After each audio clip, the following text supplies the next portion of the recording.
Um, Before we get started, I want to acknowledge Emuna Rappaport, who was able to join us. Thank you so much for coming. Okay.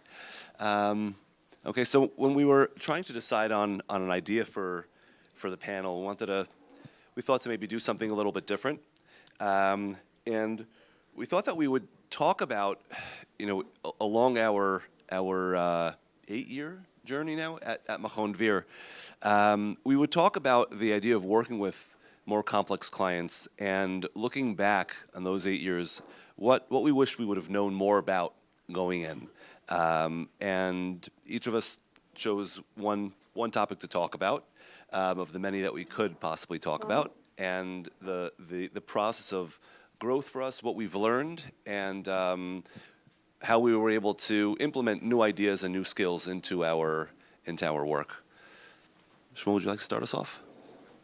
Okay, so I'm going to try and relate to this as if we're doing a team meeting here. So as an MD, often clients are referred to me by a therapist, typically, and we're dealing with a more complex client where things have often gotten stuck in the therapy, or there have been certain symptoms that have developed that can't be adequately addressed within the therapeutic space. And so then the client then will be referred to me as a psychiatrist. Sometimes it's out of a last resort, and there's a certain desperation on behalf of both the client and the clinician as well. But what is for sure is that almost invariably, when dealing with a complex client, they're coming to me already with some sort of a fixed narrative about who I am and what it is that I can do or am going to do. There's this sort of little bit of a dangerous or malevolent side to the psychiatrist who wields these drugs and the ability to diagnose and potentially condemn a client to some sort of a sentence.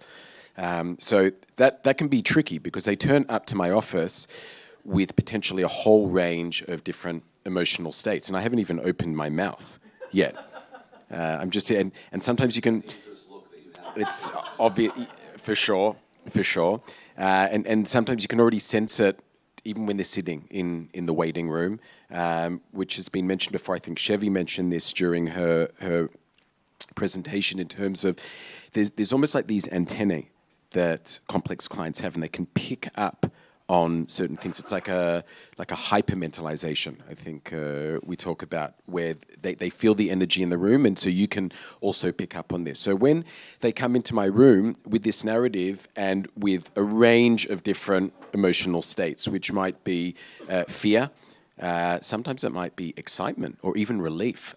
Finally, I'm going to get treatment. I'm going to get help with this thing that I can't deal with unless I get medication or some sort of a diagnosis. Sometimes being overwhelmed. And I think part of the skill is being able to pick up on this. And that can play out in a couple of interesting ways in terms of the dynamic. Number one, there might be this sort of idealization of who the MD is as a wizard or a magician that I'm going to be able to solve the problem, and that might be through a diagnosis that is magically going to put everything in a nice little box. Sometimes it might be an expectation that there's going to be this magic pill or medicine that is going to solve the problem as well. And often it can be exactly the opposite, especially if they've been forced, so to speak, or strongly encouraged to come and see me, and that there's this reluctance. And so, they're there, but they really don't want to be there, and they're pretty frightened about what it is that I'm going to say or what it is that I'm going to do. And ironically, those types of clients can sometimes be the easiest to form an alliance with because they've got such a negative narrative about who I am as a psychiatrist, and that psychiatrists are not these sort of normal types of people, and that they, yield this tremendous power. And just relating to them on a very basic human level and making them feel normal and okay can actually allow me to form an alliance. It doesn't always work that way, but it can often work that way, especially if I can try a little bit of humor. Often people don't get my Australian humor anyway, but, they have a little bit of pity, I think, on me, and they think that it's sort of cute when I speak with this strange accent. So that can sometimes work. However, what is tricky is it's not always immediately obvious what the underlying narrative is. I imagine many of us feel this in the therapeutic space in any case. I just think that it's often magnified with a psychiatrist where there's a lot more at stake. It's like a one-off meeting. They're not going to be meeting with me regularly. It's more expensive to come and see a psychiatrist, even though that's not completely true. If you get hechserim through the korpot, we're not going to speak about that now. But there's a lot at stake here, and that can play out in a couple of really interesting ways. Let's take medication treatment, for instance.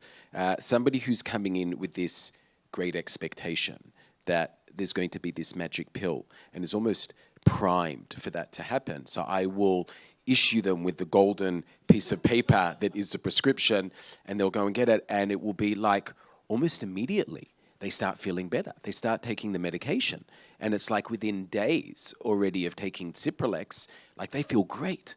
And for those who are familiar, SSRIs pharmacologically do not kick in realistically for, if you're lucky, 2 weeks, even though even there's going to be a certain placebo effect to that. Realistically, pharmacologically, you're talking about 4 to 6 weeks, which is why most psychiatrists will not really do follow-up for a new medication before 6 weeks. There are certain exceptions to the rule, fast-acting medications, stimulants, and if you need to use short-term, anxiolytics such as benzodiazepines, that can be quicker response. But in general, when we're talking about SSRIs, so antidepressants or mood stabilizers, you're talking about 6 weeks. So when you see super quick responses within days, then that already is an unusual type of response that you don't expect. And the opposite as well, where you get very quick, rapid, severe, and multiple side effects from a medication.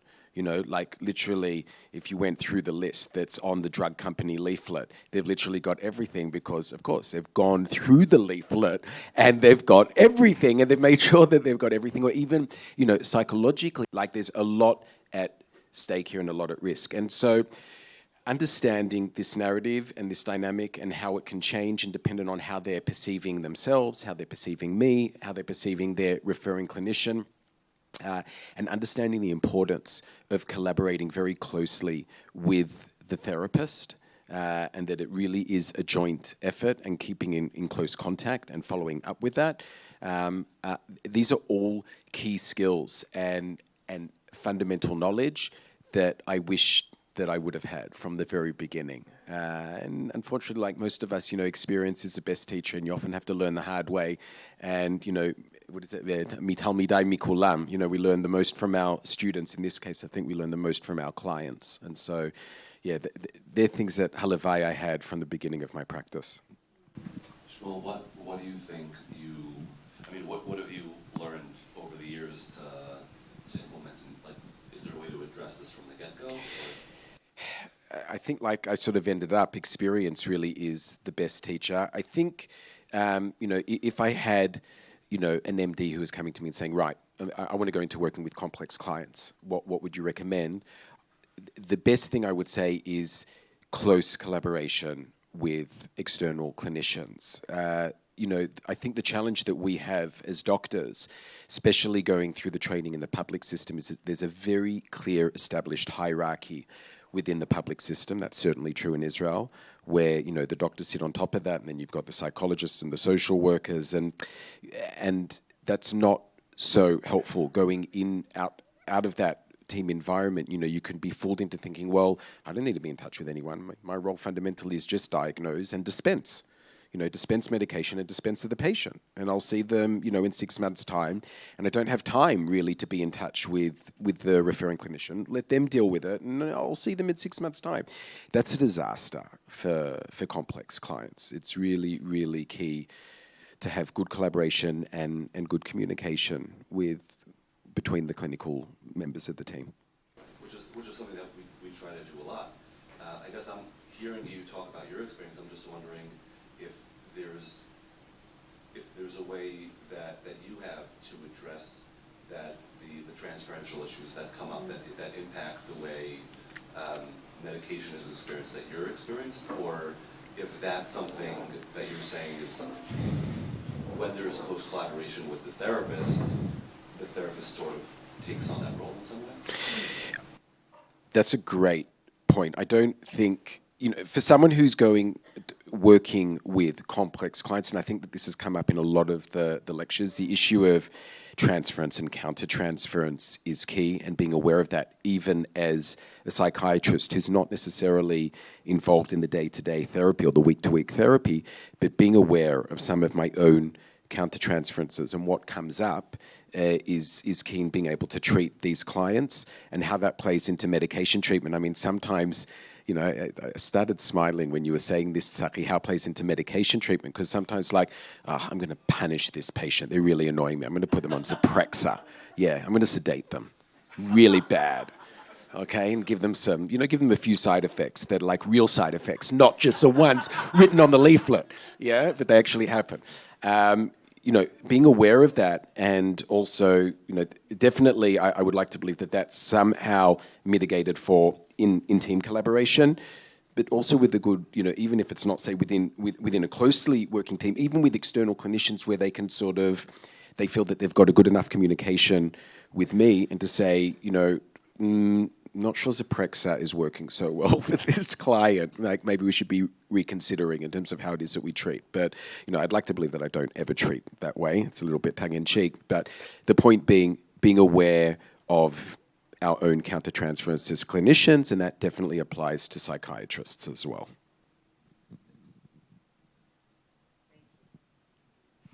Hi. So what I wish I had known better, starting off my career at Machon de Vier, is how to balance supporting clients outside of session with having sufficient boundaries. Now, part of DBT includes skills coaching, which I think is amazing. And the idea of skills coaching, for those of you who don't know, is to help clients generalize skills in the moment when they need it. Obviously, we can't always be available whenever they need us to be, but as much as possible to be able to help them in their moment of crisis. And I think, working with personality disordered clientele, as people have been mentioning, can be very challenging, can really pull at our own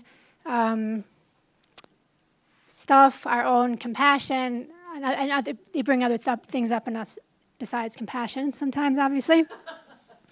But at the beginning of my work, I was much more available to clients than I am now.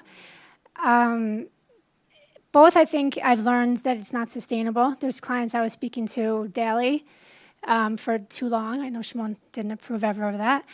And also, many of us were using WhatsApp for skills coaching, and I found that, on the one hand, it felt less intrusive to me, but on the other hand, I don't think ultimately it's as effective as phone calls because it could sort of go on and on and on.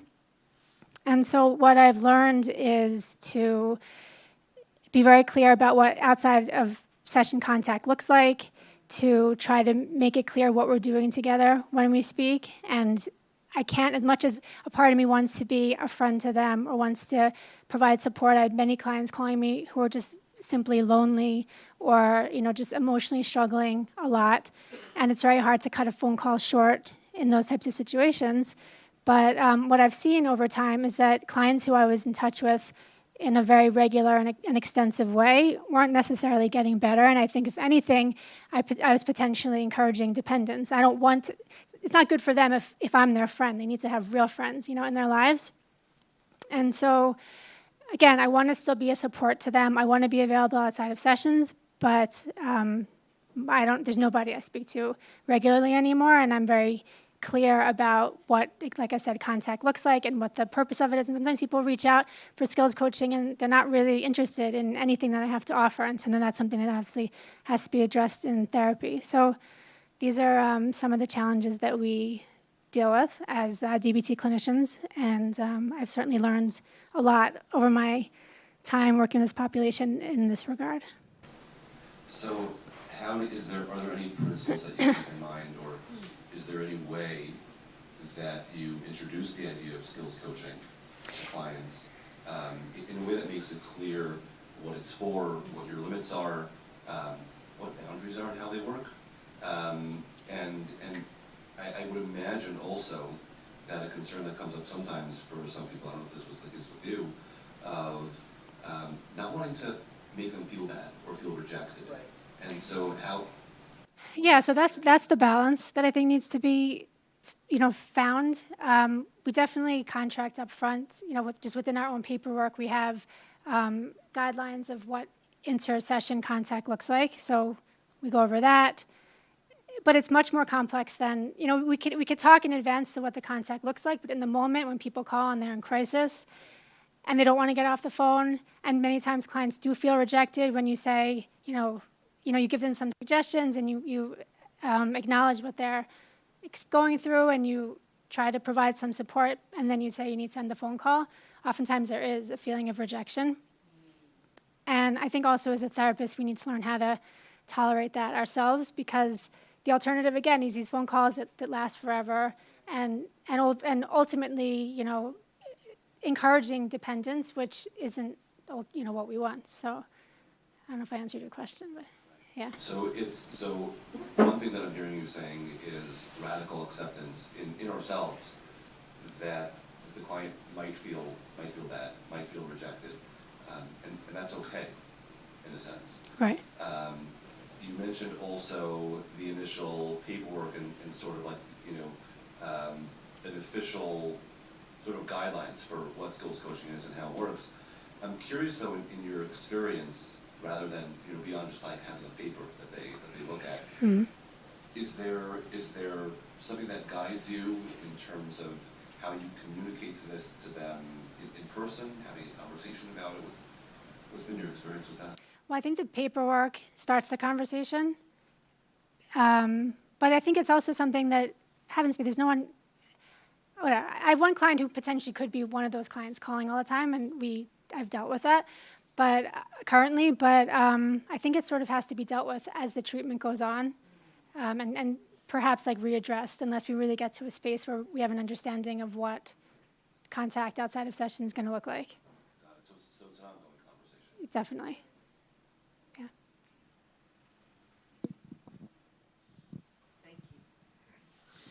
Hi. So when Tzachi raised this question, there's a lot of things that come to mind that I wish I knew now, 8, 9 years in, that I didn't know then.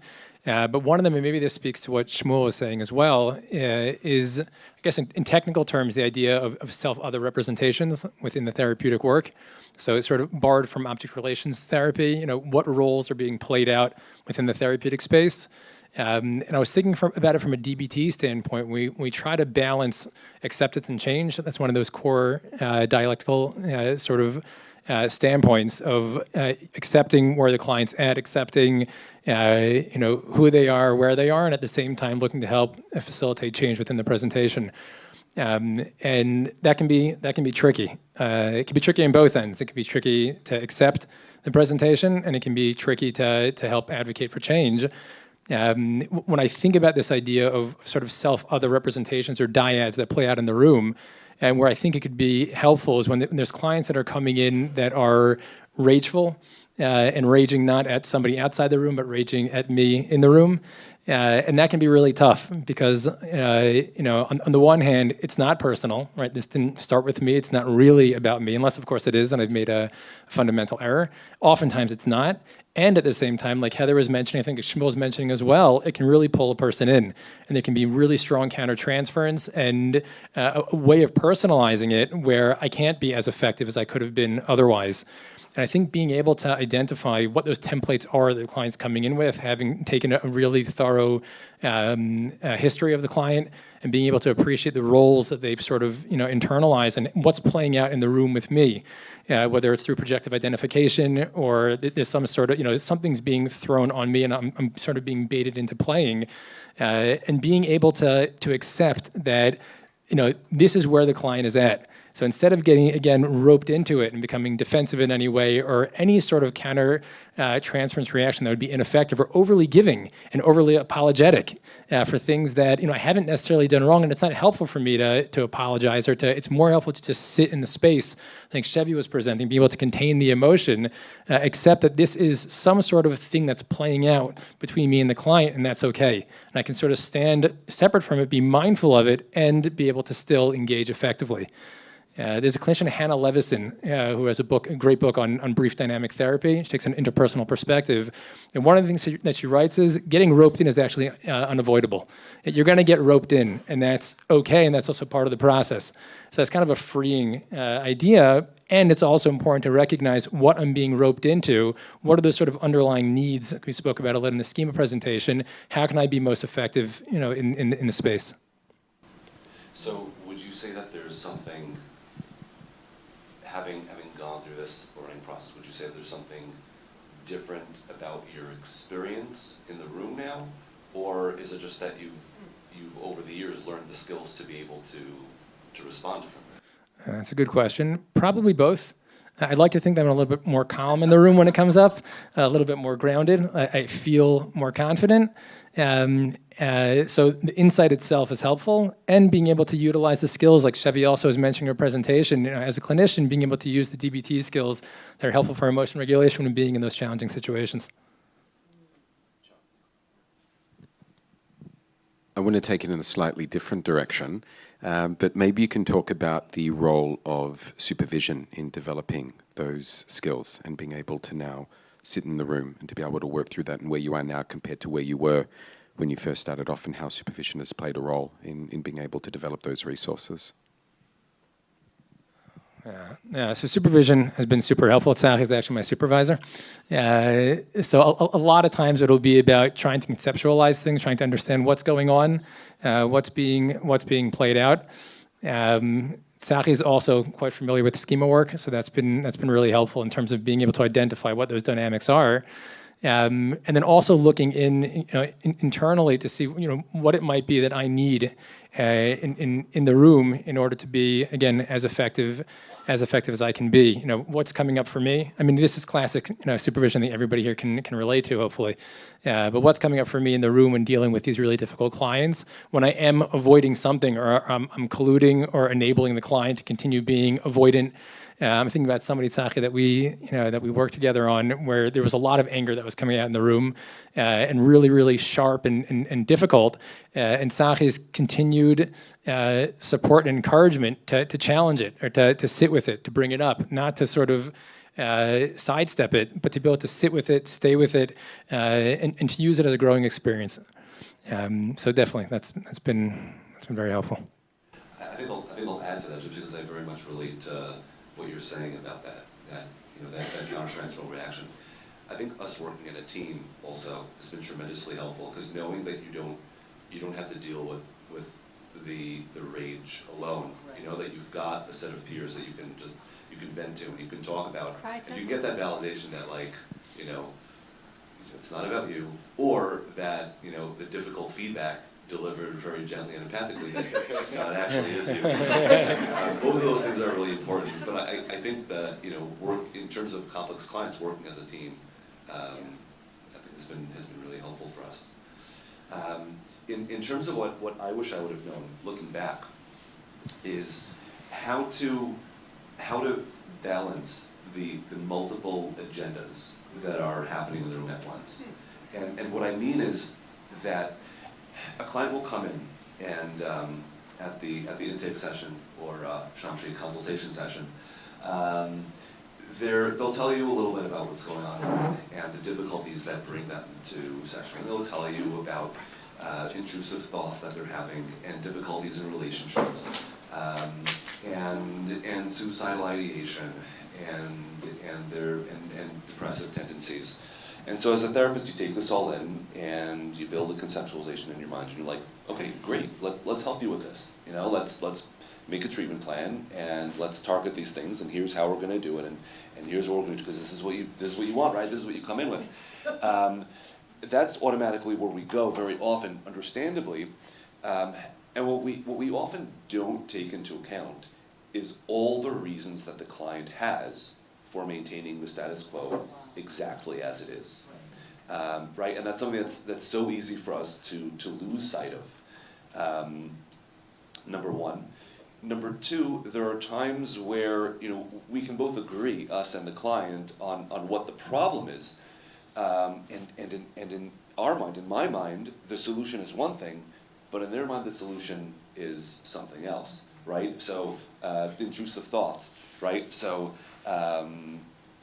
maybe where my mind will go as a therapist is, okay, so let's help you learn how to identify these intrusive thoughts and how to calm yourself down and regulate them and not have to follow them and lower the distress that they're causing. But the client's not buying it because that's not what they want. The client wants them to go away and to not be there. Self-criticism. A client might come in with a tremendous degree of self-criticism, and as a therapist, maybe I'm going in the direction of, okay, let's understand, where they come from, and let's understand how to respond to this inner critic and all kinds of things like that. And that isn't what the client wants. The client wants to be a good person, and for this part of themselves that is a bad person to not be there. When in terms of complex clients, it's all the more the case, because especially when you're dealing with things like suicidality and self-injury, as therapists, we tend to have really strong reactions to those things, right? So you can't be suicidal. Like you can't want to get that. This is really, really bad. We need to target this.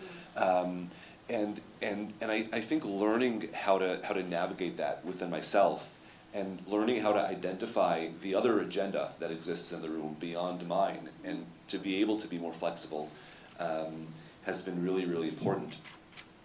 When I think back to what's helped me, I think learning to be more mindful of this idea that the agenda in the room is not necessarily what meets the eye, that there is always ambivalence, and there's always this dialectic of what I as the therapist think ought to be the case and what the client thinks ought to be the case. It's also helped me think about how I think about treatment interfering behaviors, which we often want to target in DBT. And so in the classic DBT paradigm, we'll look at a treatment interfering behavior, and because this is a chronically dysregulated client, we'll often automatically apply the assumption that this is a momentarily emotion-based behavior, and we need to treat it as such. And I think what I've learned over time is to ask, okay, what does the client want right now? This part of them that's brought into this room, the part of them that's motivating this behavior, what is it that they want? And if we're able to speak to that in a meaningful way, then we're more likely to be able to find the place where we can meet and build an alliance from there.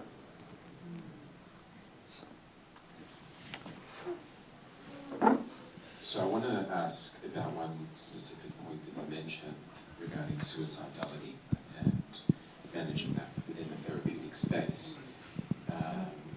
It's something that Dr. Reinstein mentioned as well in the case presentation, where it became clear that that particular client actually did not want to give up his suicidal thoughts. How has it changed for you over the years, Tzachi? Suicidality, how you manage it, is it a function of feeling more comfortable and confident and experienced in interacting with suicidal patients? How do you work that into the treatment? How has that changed in the way that you deliver therapeutic interventions? Yeah. Okay, good question. So number one is that there's a central dialectic that exists in my mind about suicide, and that is that on the one side of the dialectic, I know that it's my clinical responsibility that if I believe that this client is in imminent danger, I have to take steps A, B, and C, right? And I'm really clear on that, on what I'm going to do. The other end of this dialectic is the difficult fact that I cannot save the client from themselves. I can't stop them from killing themselves if they want to. And that they may have valid reasons for wanting to kill themselves. I may not agree on a moral level or a philosophical level, but they have reasons why they want to. And I think once I can hold that dialectic in my mind, knowing that I can't save them, there's really nothing I can do about this, and if I believe that they are a danger to themselves, step 1, 2, and 3, that then allows me to be curious, right? Okay, why do you want to die? If you really want to die, why are you alive now? Meaning, why are you sitting in my office talking to me, right? It's like there is a part of you that is not killing yourself right now, right? That is alive and that wants something. What do you want? What are you hoping for? And that can start us a conversation that can be really helpful in terms of building an alliance on what we're going to do together, you and I. To follow up on that point of alliance, something that I mentioned as well, that we can often form quite a strong alliance with clients who are coming in, and the whole issue of suicide is often taboo, can't be spoken about. Also non-suicidal self-injury, where there's a lot of shame which is associated with it. And when it's something that we can quite confidently and unabashedly and also in a very validating way put on the table and relate to, and it might be the first time or one of the first times that they've had the opportunity to be able to speak about this in an open way and not be judged or not be shut down or you can't talk about it. Towards the emergency room. Or sent towards the emergency room. Or sent to the, yes, exactly, which is some sort of also a type of consequence / punishment, but an inability to be able to hold it and to contain, that can be tremendously effective and fundamental in building the alliance with these types of clients as well. Right. So I don't lump self-injury and suicidality together. Don't tell anybody, because I know that we're at a DBT conference. But I don't always target self-injury right off the bat. It really depends what kind of self-injury it is, number one. There are some kinds of self-injury that are really not dangerous. And then there are some kinds of self-injury that are actually really dangerous and pose a risk. And it also really depends on if the person is, it also depends if the self-injury stands as something that's blocking them from actually taking steps to get better, or if there are things that we can do in therapy that will help the person move toward getting better before they're ready to really let go of their self-injury. And it really comes down to, back to the question of what are you looking for? Where are your values? What do you want? And I'd rather not get into any kind of power struggle with you or a disagreement about your treatment in terms of what we're going to do about this. If you're making minor cuts on your arm sometimes, I'm more interested in what you want, that you're ready for, that I can help you get to. So, and of course it depends on the case. Okay. All right, so we'll open it up to if anybody has any questions for any of us. Obviously, these things have to be taken seriously on their face value, but I'm just thinking about the importance of understanding the psychic function of the attachment to the suicidal thought. Just as an example, a boy I'd worked with many years ago who lost his mother at a young age, when we kind of dug underneath and he felt safe enough, the suicidal thoughts were really a way of trying to reconnect with his mother who had died. But what it was really, sometimes, like Freud talks about a screen dream, the dream that's protecting the real issue. So in this case, sorry, I just having a little trouble with my neck, that's why I'm kind of out of breath. In this case, the desire to rejoin his mother was actually which was covered by the suicidal thoughts, was really protecting his extreme rage at his mother for having abandoned him, which absolutely terrified him. So I think it's just important to understand the psychic function of the suicidal thoughts, and not just kind of, oh, I'm attached to thinking, having suicidal thoughts, finished. The other comment I wanted to make, which I had said earlier, is there's a psychoanalyst, Wilfred Bion, who talked about my approach to every therapy session should be with no memory and no desire. And that speaks to what you were speaking about in terms of agendas in the room. It's not to say that we should be dismissing all our training and our knowledge, but on some level, each session has to be with no memory and no desire so that we're actually open to what the patient is bringing that particular day, client is bringing that particular day, their agenda. And sometimes their agenda is also an ambivalent one, so to be open to that too. So it was just 2 comments. Right, absolutely. You know, that's something that I think over my own journey in doing this work, I've discovered as well. You know, the importance of being able to, you know, I would say it's a dialectic. It's like you said, we don't want to let go of our training and knowledge and you know what we bring to the table, and at the same time, like you're saying, if we hold on to it too tightly and there's no room for anything else, we're not helping anyone. You're seeing what you want to see. Right, You're exactly. expecting to see. Right. That's the danger, you know. And then to your first comment, like absolutely, this idea of why is it so important to hold on to suicidal thoughts and that part, what function does it serve to? We can't really address it if we don't understand it. Yeah, I usually get to it by flipping the question. It's like, okay, just, I know you don't feel this way, but what happens 30 seconds? What would happen if I wasn't attached to my suicidal thoughts? What other thoughts and feelings would be coming up? Right. It's an interesting question. Thank you. Okay, how do you balance, I mean, you kind of spoke to this, but just if you could clarify. So obviously suicide is the most extreme case where if you feel that if the person follows through, then that's it. Literally that's the end.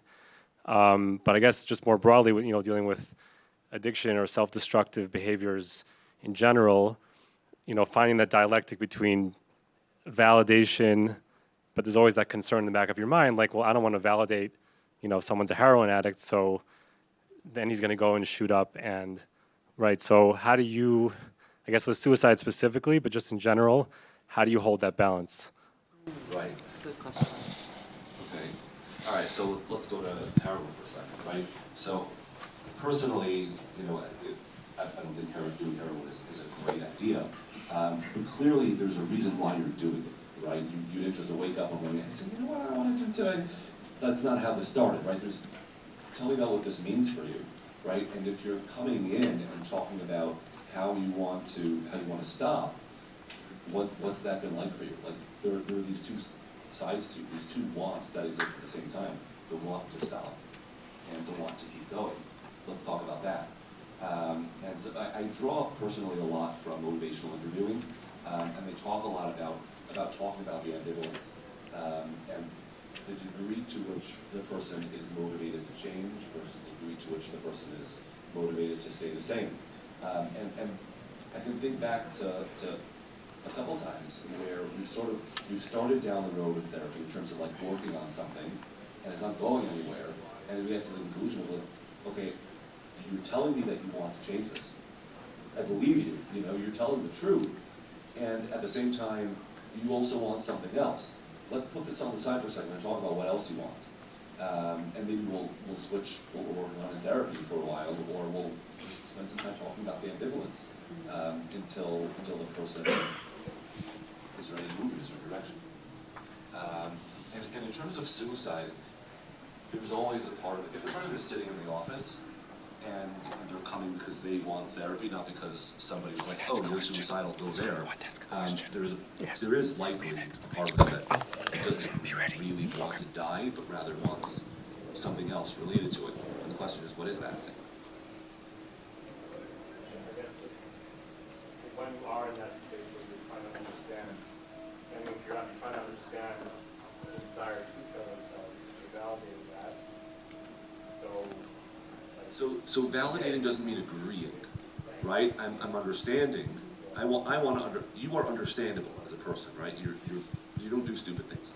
So it makes sense why you would want to kill yourself. Help me understand that reason. Like, what does this mean to you?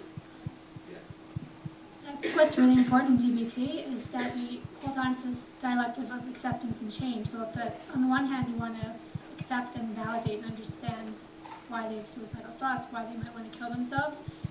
You also want to change. You want, their behavior to change, the way they live their lives to change. So we're not just going to stay in the place of validation. We're also going to be balancing change. Be mindful that in a session, not to end, not to let them walk out the door, having been left with the acceptance as such. Well, they want to change, right? They want to change. Otherwise, they wouldn't have walked into your office, right? There's something else that they want, and the question is, what can we identify what that thing is, right? Like, what would have to change to make you actually want to live? They may not know the answer to it, but we can identify that there is something, because otherwise you wouldn't have walked in here, right? So there's something about you. There's something that you want that you're hoping to change. Can we agree to spend some time trying to figure out what that is? And generally they'll agree. Just one more point on Ephraim's point. I think it can be scary as a clinician to validate, because there's this fear of, oh my gosh, if I'm validating them, maybe they'll see this as, permission. That's right, permission to go ahead and do it, and that's terrifying as a clinician for multiple reasons. At the same time, Tzachi, is something you and I have spoken about a lot. Validating itself sort of opens things up and it allows them to be heard. So if we're always on the other side of the dialectic of change and there's no room for acceptance, they're not going to budge and they'll double down. So even though for us it might feel safer to push for change, it's actually creating a more dangerous situation. One more question? Yeah, okay, I'm over here. Tzachi. Okay, my question was just about the the coaching. I heard Alex Chapman speak last week, a few years ago, and he said in terms of dealing with it, that coaching is not for crisis moments, which I thought was kind of interesting. In other words, when you had said that, they call and they're all, all over the place and they're desperate to talk to someone, he basically said, no, that's not the purpose of a coaching call. A coaching call is very specifically, and should be said beforehand, it's not for crisis moments. It's for moments when you need a piece of information about what tool you can use. And he actually said that in his experience, most people only called him like 5 times. And he also said that he only answered the coaching calls in the evening when he was finished his day. So I'm curious to hear responses to that. Would that help you in terms of dealing with the overwhelm of coaching calls or boundaries around them? Does it make sense? So it sounds reasonable. It also sounds a little bit different than what I've heard Marshall Linehan say about it. I feel like everyone's got their own, take on this and how it works for them. I agree in the sense that it's not a good idea for the coaching call to be the thing that the client relies on to help regulate them, right? Because that's not a good idea. But very often, it would seem to me that the person would need the skill when they're in a crisis moment, right? That's kind of like when you need it. We generally tend not to schedule, things to go wrong in our life. But there are times where we might get a call from a client who knows that something is going to be going on later this evening, and I don't have my therapy session until next week. Could you just help me out with a skill? That's one kind of call. I mean, I think that you can kind of frame it to the patient. There's crisis where you're completely out of control, completely melting down, completely not looking for a tool or anything like that. And you should just know that that's not really what this is meant for. And when you call me in that situation, which may occur, that kind of frames the conversation we're going to have. They're not looking for a tool at that point, so it's no longer a skills coaching call. No, but I think, I'm also have personal experience and listening to people, my daughter making, calls to her therapist in terms of coaching and that. And I think, look, if you have someone who's more experienced in therapy and in DBT therapy, on the one hand, they know that this is a coaching call for a skill. And on the other hand, they know they just want to, sort of get it off their chest and talk with someone who, like you said, can sort of be there for them or whatever. But I mean, again, it's just partially from personal experience and anecdotal, but partially it also seems to me that maybe the therapist, can sort of be strong in that sense, and that's part of what you were talking about, right? Not letting it spin out into very ineffective. There was a very early article on DBT written by a clinician who said, why DBT failed for me. And one of the reasons that it failed was because she had half-hour coaching calls with this person, and she really cared about her, and she really wanted, et cetera, and it did not, help the patient. So it goes to what Heather was speaking about correct. as well on the issue of boundaries. Moshel, I'm just going to stop you for a moment. No problem. Because I'm mindful of the time, and it is lunch break. People are probably hungry. So I think we're going to stop here for the session. Thank you very much.